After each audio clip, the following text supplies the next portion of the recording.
Factories today are facing what you could only call a perfect storm.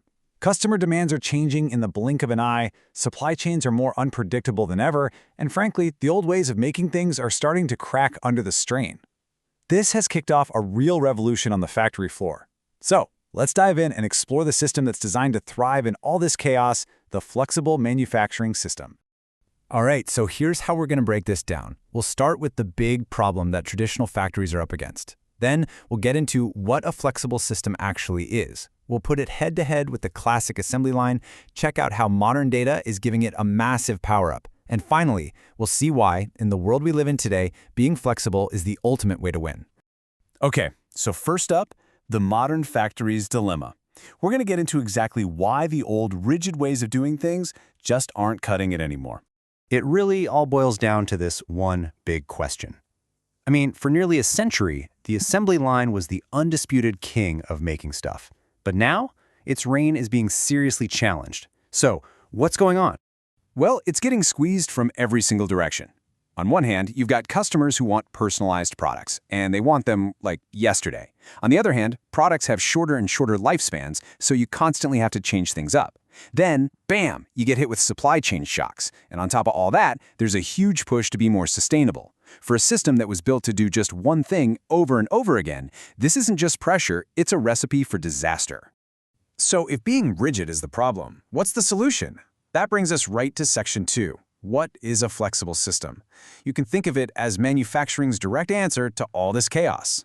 At its heart, a flexible manufacturing system, or FMS for short, is this really smart, connected web of machines, robots, and controls. The two phrases you really got to remember here are range of part types and minimal manual intervention. The whole system is designed from the ground up to adapt. It can switch what it's making on the fly without needing a massive, time-sucking shutdown to retool everything. Now here's what's really interesting. The word flexibility isn't just one thing. It actually has 4 different layers. At the machine level, it just means a single piece of equipment can handle different kinds of parts. Routing flexibility is cool. It means a product isn't stuck on one fixed conveyor belt. It can take different paths through the factory. Then you have labor flexibility, which is all about having a multi-talented team that can jump in and do different jobs. And finally, and this one is a huge deal, volume flexibility. That's the power to make a giant batch or a tiny custom order and still be profitable. So if you were to walk into one of these factories, what would you actually see? Well, you'd see a ton of high-tech gear. We're talking super precise CNC machines, robotic arms moving things around, and these little driverless carts called automated guided vehicles, or AGVs, zipping around like smart taxis for materials. It's honestly like watching a highly coordinated ballet of sophisticated hardware. And this all leads us to a perfect comparison, a tale of two factories, if you will. Let's put the FMS in one corner and in the other, the traditional assembly line that we all know. This just lays out the fundamental difference in thinking. The classic assembly line is a master of one thing, standardization. It's built to crank out massive volumes of the exact same product with as little waste as possible.